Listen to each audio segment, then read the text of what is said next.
Hi, I'm Sarita Singh from Greater Noida, age 48 years. Actually, my problem was adenosis और fibroids. काफ़ी time से मुझे हो रहा था ये प्रॉब्लम, जिसमें मेरे को जो ब्लीडिंग थी वो स्टार्ट होती थी, फिर रुकती ही नहीं थी, मुझे मेडिसिन लेनी पड़ती थी और पेन भी बहुत ज़्यादा ही अनबियरेबल होता था। मैं गैनिक के पास गई थी एलोपैथी ट्रीटमेंट के लिए, तो उन्होंने बोला कि इसको रिमूव करना होगा, लेकिन मैं रिमूव नहीं कराना चाहती थी। एक बार तो सोचा कि चलो रिमूव ही करा देते हैं, लेकिन फिर मैंने आयुर्वेद के लिए सोचा। मैं एक डॉक्टर के पास गई थी आयुर्वेद ट्रीटमेंट के लिए, उनके पास गई तो उन्होंने मेरी ब्लीडिंग तो रोक दी थी, लेकिन वो पूरे तरीके से अच्छे से उस टाइम क्योर नहीं हो पाया था। मेरे को वीकनेस बहुत रहती थी।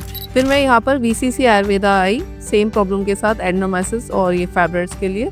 यहाँ पर आने के बाद उन्होंने मेरी ओवरऑल हेल्थ को देखा, मेरी प्रॉब्लम को भी सॉल्व किया। अब मेरे को ब्लीडिंग उतनी बिल्कुल भी नहीं होती है, नॉर्मल ब्लीडिंग चल रही है, मेरे को पेनफुल भी नहीं रहता है, ऑटोमेटिकली अपने आप ही ब्लीडिंग रुक जाती है, इतना अच्छा है। और जो मेरे को वीकनेस लगती थी, मेरा हीमोग्लोबिन 8 पहुँच जाता था, वो अब मेरे को ऑलमोस्ट 11 पहुँच गया है। डॉक्टर ने सबसे अच्छी बात ये है कि इन्होंने मेरी वीकनेस के ऊपर भी ध्यान दिया, खाली इन्होंने मेरी इस प्रॉब्लम के ऊपर नहीं, ये तो मेरी इन्होंने क्योर की। इससे तो मेरे को एकदम आराम मिल गया है। साथ में जो मेरी वीकनेस हो गई थी 8 में हीमोग्लोबिन, चक्कर आना, खड़े ही नहीं हो जाता था, कुछ काम ही नहीं होता था। बहुत दिल से थैंक यू बोलूँगी कि उन्होंने मेरी इस प्रॉब्लम का ध्यान रखा, मेरी वीकनेस का ध्यान रखा और मेरी ये ब्लीडिंग की प्रॉब्लम भी सॉल्व कर दी।